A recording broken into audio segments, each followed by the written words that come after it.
So the final question was, who is your favourite artist? I'd say I'd probably have had lots of favourite artists throughout my life. When I was younger, like first getting interested in art, I was really interested in the kind of tradition of kind of British kind of visionary painting. So people like William Blake, um, Samuel Palmer, and a bit later Stanley Spencer, and I guess those are artists that were very much tied to where they worked. The meaning of kind of what they were doing was very much about the space they lived in. Because I mean, work with like language. There are a whole load of artists that do that, which have been really influential to me. People like Barbara Kruger and Jenny Holzer, Lawrence Wiener, Bruce Nauman, and then obviously there are kind of like timeless kind of artists like kind of Caravaggio or Rembrandt. Lots of amazing artists, and I guess the thing is you can always find something when you look at good art, and I think it's interesting to kind of maybe look at things you don't really kind of look at all the time. Take something from that, be able to kind of see that art that's quite different from yours has something to offer. That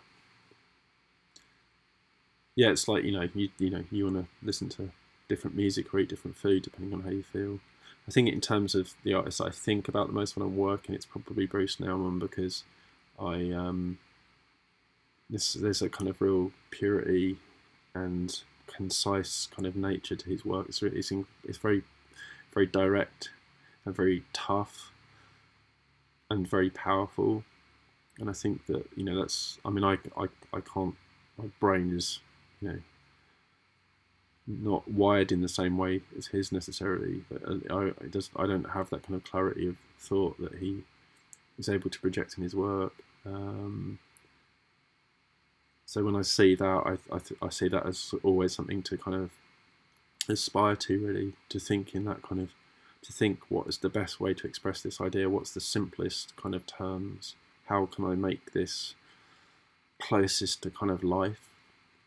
It's like taking away anything that doesn't need to be there. I think quite often in stuff that I do, maybe there's quite a lot it could be taken away, and I think that might sound weird because sometimes the work's just kind of words on a page almost. But I think as soon as it's like things get complicated very quickly. If you have like some words, well, what are the words? How are you going to write them down? What do they look like? What size are they? What colour are they? What does the background look like? How does it relate to the text? Where are the images coming from that are in the background? And then for me, it's like, well, where does it go? If it goes on a particular street, how is it different if it goes on onto a one in a different town? How does the meaning of the artwork change? So I think in that case it gets very quickly. So I think thinking about simplicity is very useful.